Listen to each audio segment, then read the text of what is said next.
You are now watching Freak Talk Podcast. I didn't know that you are a singer. Okay, well, I used to sing, and So you don't sing no more? I haven't in the last year because I'm a little over a year clean and sober from drinking mainly. And we don't have to get there. We gonna get there. The thing is like it's a brand new life, and one of the things I was always doing if I was out, at a bar or whatever, I would burst into song because I had no inhibitions. I grew up singing, so that is something that. It's something I love. It's something very personal to me, but I haven't regained my voice yet. Okay. I don't even know.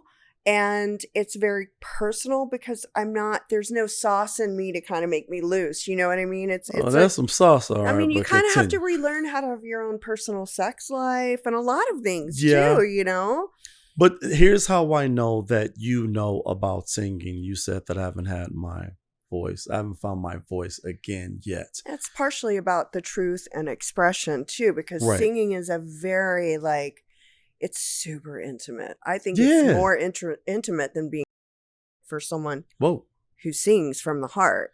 Yeah, but see, opera was on that list. Yes, I had opera training in high school. That's crazy. So my mom took me down to SMU in Dallas, and she was like, okay, I got you an audition with this opera teacher that teaches at SMU. And I was so pissed off because I was like, all I want to do is play violin. Right. I was a very oppositional, defiant child, and only more so as a teenager.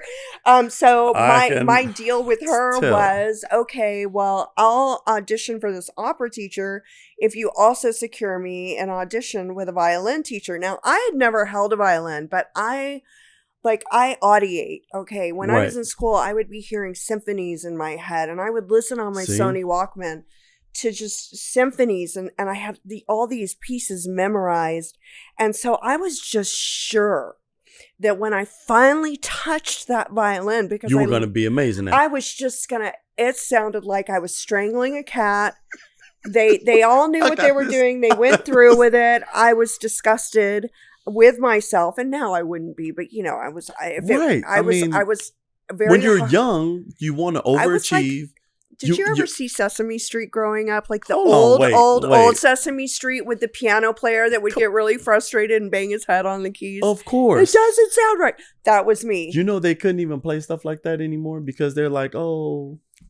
Okay, what I mean? Like, no, the original Sesame Street was the shit. So all of y'all think that Elmo was the shit back in the day? My favorite was the Count. Oh my God. Oh my God. And Oscar the Grouch. All of the odd characters. I love that, and I love the Muppet Show.